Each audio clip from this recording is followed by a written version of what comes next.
సత్య టాక్స్కి స్వాగతం. నేను సిహెచ్వి సత్యనారాయణ. ఇప్పుడు అంతర్జాతీయంగా జరుగుతున్న పరిణామాలని దృష్టిలో పెట్టుకొని చైనా ఆ, తన బల ప్రదర్శనకు ఒక సందర్భాన్ని ఎంచుకుంది. రెండో ప్రపంచ యుద్ధం ముగిసి 80 ఏళ్ళైన సందర్భంగా జరిగిన ఒక మిలిటరీ పెరేడ్లో తన ఆయుధ సంపత్తిని భారీగా చైనా ప్రదర్శించింది. అంటే ఇప్పుడు అమెరికాకి చైనాకి ఇప్పుడు వాణిజ్య పోరు జరుగుతుంది.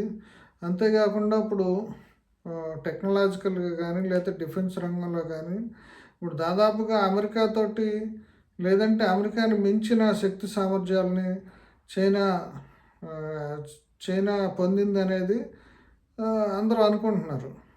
అయితే ఇప్పుడు ఈ తైవాన్ విషయంలో కానీ లేకపోతే ఈస్ట్ ఏషియాలో కానీ అక్కడక్కడ అమెరికా సైనిక స్థావరాలు ఉన్నాయి, జపాన్లో సైనిక స్థావరాలు ఉన్నాయి. వీటన్నిటి ద్వారా ఆ లోకల్గా ఉన్న దక్షిణాసియాలో ఉన్న దేశాలకన్నిటికి కూడా అమెరికా రక్షణ గ్యారంటీ ఇస్తుంది. అంటే ఇప్పుడు ఈ అమెరికా జోక్యం అంటే ఈ ఆసియాలో ముఖ్యంగా దక్షిణ ఏషియాలో అమెరికా మీద ఆధారపడ్డ దేశాలకి ఒక హెచ్చరిక కానీ లేదంటే అమెరికాకి ఒక హెచ్చరికగా కానీ ఇప్పుడు ఈ సైనిక బల ప్రదర్శనని చైనా చేపట్టిందని అనుకోవాలి. అంటే నిన్న మామూలుగా భారీగా ఇప్పుడు ఆయుధాల జాబితా ఒకసారి చూద్దాం. సెప్టెంబర్ 3న జరిపిన మిలిటరీ పెరేడ్లో Dongfeng 5C intercontinental ballistic మిసైల్స్ని ప్రదర్శించారు. ఈ 26 కిలోమీటర్ల రేంజ్ ఉంది. అవి ప్రపంచంలో ఎక్కడి నుంచి ఎక్కడికైనా సరే అది ప్రయోగించే అవకాశం ఉంది. అట్లాగే సీ డ్రోన్స్, అట్లాగే న్యూక్లియర్ ట్రయాడ్ అంటే ఎయిర్, ల్యాండ్, సీ మార్గాల ద్వారా ప్రయోగించగలిగిన అంటే 3 త్రివిధ దళాలు ప్రయోగించగలిగిన న్యూక్లియర్ అణ్వాస్త్రాలు. అట్లాగే DF-5C అప్గ్రేడెడ్ బెలాస్టిక్ మిసైల్ ప్రపంచంలో ఎక్కడైనా సరే ఇది కూడా టార్గెట్ చేయగలిగిన శక్తి ఉంది. అట్లాగే JL-3 సబ్మెరైన్ లాంచర్స్. అంటే ఇప్పుడు కొత్తగా ఏంటంటే ఇప్పుడు ఎవరైనా ల్యాండ్ మార్గంలో చైనా మీద అణ్వస్త్రాలు వేస్తే వాళ్ళు సబ్మెరైన్ ద్వారా ఆ దేశంపై అణ్వస్త్రాలు ప్రయోగించడానికి పనికొచ్చే ఆయుధాలు వీటిని ప్రయోగించింది. అట్లాగే H6N స్ట్రాటజిక్ బాంబర్. ఇది ఏంటంటే సోవియట్ ఎరా నుంచి తీసుకుని వాళ్ళు టెక్నాలజీ అప్గ్రేడ్ చేసుకున్నారు. అట్లాగే అండర్ వాటర్ డ్రోన్స్, అట్లాగే laser weapons, high power microwave weapons, hypersonic missiles, ఇవన్నీ వీటన్నిటిని ప్రదర్శిస్తూ తియానన్మెన్ స్క్వేర్ దగ్గర పెద్ద బల ప్రదర్శన చేశారు. ఇందులో 10,000 మంది సైనికులు, 100 విమానాలు, 100 ట్యాంకులు పాల్గొన్నాయి ప్రదర్శనలో. అంటే ఇప్పుడు ఇంత భారీగా ఎందుకు చేయాల్సి వచ్చింది ఇప్పుడు చైనా అంటే ఇప్పుడు ప్రస్తుతం అమెరికాతోటి వాణిజ్యపరమైన వారు వచ్చింది. అమెరికాని ఢీకొనే పరిస్థితుల్లో ఉన్న దేశం ఒక చైనానే కనిపిస్తుంది. ఎందుకంటే రష్యా దగ్గర సాధన సంపత్తి ఉన్నప్పటికి కూడా ఇప్పుడు రష్యా నుంచి తీసుకొచ్చిన కొంత టెక్నాలజీని అప్గ్రేడ్ చేసుకోవటం ఇవన్నీ కూడా చేశారు చైనా సైనికాధికారులు కానీ చైనా సైన్యం కానీ. అంటే ఇప్పటి వరకు ఏంటంటే చైనా దగ్గర ఏదో వాళ్ళు తుక్కు ఆయుధాలు ఉన్నాయి, వాళ్ళు ఏదో ఇవన్నీ కూడా విదేశాల నుంచి టెక్నాలజీ తెచ్చుకుని అదేదో దాన్ని రీఇంజనీరింగ్ చేసుకుని ఏదో వాళ్ళ దగ్గర ఉన్నాయి, అంత నాణ్యమైనవి కాదు ఆయుధాలు. మొన్న మధ్య కూడా పాకిస్తాన్కి ఇండియాకి మధ్య ఘర్షణ జరిగినప్పుడు కూడా ఆ వారిలో కూడా చైనా ఆయుధాలు ప్రయోగించింది. ఆ చైనా ఆయుధాలు అవి పెద్దగా ఏమీ పేరలేదు, పనికిరాలేదు అనే విమర్శలు ఇట్లా వచ్చినాయి.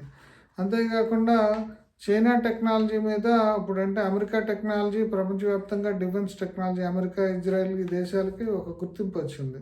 ఇప్పుడు ఆయుధ వ్యాపారంలో కూడా ఇప్పుడు అమెరికాకి పోటీ ఇవ్వాలనేది చైనా ఉద్దేశంలా కనిపిస్తుంది. అంటే ఇది తన బల ప్రదర్శనే కాకుండా తనకి ఏ రకంగా తన దగ్గర ఆయుధాలు ఉన్నాయి. ఇప్పుడు ఆయుధ వ్యాపారం కూడా మొన్న ఉక్రెయిన్కి దాదాపుగా $78 బిలియన్ విలువైన ఆయుధాలని అమెరికా సరఫరా చేసింది. ఇది కాకుండా మళ్ళీ యూరోపియన్ యూనియన్ దేశాల ద్వారా మళ్ళీ $1 బిలియన్ డాలర్ల ఆయుధాలను సరఫరా చేసింది.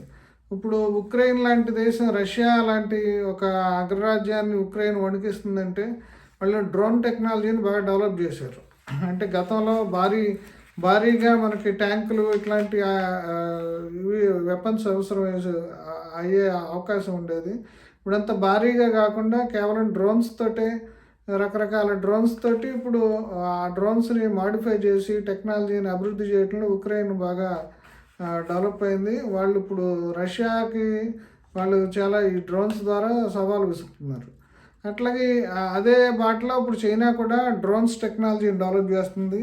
ముఖ్యంగా robotics, electrical vehicles, nuclear reactors, solar energy, drones, high speed rail, artificial intelligence ఈ రంగాల్లో, అంటే ఫ్యూచరిస్టిక్ రంగాలు ఏవైతే ఉన్నాయో వీటితో పాటు 5G కాదు, ఇప్పుడు 6G కూడా వాళ్ళు డెవలప్ చేశారు. ఈ రంగాల్లో చైనా చాలా ముందుకు దూసుకుపోతుంది. ఇప్పుడు గతంలో ఏంటంటే ఇప్పుడు అది ఏదో తీసుకొచ్చి చైనా వాళ్ళు ఏదో చేస్తారు, ఇప్పుడు వాళ్ళు ఎక్కడి నుంచో టెక్నాలజీ తస్కరించి దాన్ని ఏదో డెవలప్ చేశారనుకున్నారు. కానీ ఇప్పుడు నిన్న ప్రదర్శన ద్వారా చూస్తుంటే అది మొత్తంగా కూడా ఒక అమెరికాకే సవాలు ఇవ్వటమే కాకుండా, సవాలు విసరటమే కాకుండా ఈ ఆసియాలో ఉన్న దేశాలన్నింటికి కూడా అవసరమైతే తన దగ్గర ఇంత భారీ ఆయుధాలు ఉన్నాయి, వాటన్నిటికి కూడా తాను రక్షణ కల్పించగలను, తన అండలా ఉండాలి అనేది ఒక సందేశం ఇచ్చింది. ఎందుకంటే ఇప్పటివరకు చాలా చోట్ల ఆసియాలో కానీ ప్రపంచవ్యాప్తంగా అమెరికా తన సైనిక స్థావరాలను ఏర్పాటు చేసుకుంది. ఆ సైనిక స్థావరాలు ద్వారా రేపు ఎప్పుడైనా యుద్ధం వస్తే ఆసియా ఖండంలో కానీ లేదైతే వేరే ఖండాల్లో కానీ ఎక్కడైనా సరే ఆ దేశాలను కంట్రోల్ చేయాలనేది ఇప్పుడు అమెరికా ఉద్దేశం. ఇప్పుడు అదే ప్లాన్లో ఇప్పుడు చైనా కూడా ఉంది. ఇప్పుడు ఇటీవల కాలంలో బంగ్లాదేశ్లో కూడా అది ఒక స్థావరం ఏర్పాటు చేస్తుందని చెప్పేసి కొన్ని వార్తలు వచ్చాయి. ఇప్పుడు మొత్తంగా కూడా నిన్న ప్రదర్శనతో అంటే ఒక రకంగా ఆయుధాల అమ్మకాల మార్కెట్లో తను ప్రవేశించటము, ఆసియాలో ఉన్న దేశాలకి తన బలాన్ని ప్రదర్శించటము, తాను వాళ్ళందరూ కూడా ఒక రక్షకుడిగా ఉండగలను, ఇప్పుడు అమెరికాని రిప్లేస్ చేసి తను నమ్ముకోవచ్చు అనేది ప్రదర్శించటము, అట్లాగే తన దగ్గర ఉన్న టెక్నాలజీ, అంటే మిగతా రంగాల్లో ఎంత డెవలప్ అయ్యామో ఇప్పుడు ఈ ఆయుధాల రంగంలో కూడా అంతా డెవలప్ అయ్యాం అనేది ఇప్పుడు ప్రపంచానికి చెప్పదలుచుకుంది. ముఖ్యంగా లేజర్ ఆయుధాలని డెవలప్ చేసే విషయంలో కూడా నిన్న చైనా తనకి ఎంత పట్టుందనే విషయాన్ని వాళ్ళు నిరూపించుకున్నారు. ఇప్పుడు డ్రోన్స్ని ఎదుర్కోవటానికి లేదా డ్రోన్స్ని కూల్చివేయడానికి లేజరు, మైక్రో ప్రాసెసర్కి సంబంధించిన ఆయుధాలు, ఈ మైక్రోవేవ్ వెపన్స్, వీటి డెవలప్మెంట్ మీద ఇప్పుడు చైనా ఎక్కువగా కాన్సన్ట్రేట్ చేస్తుంది.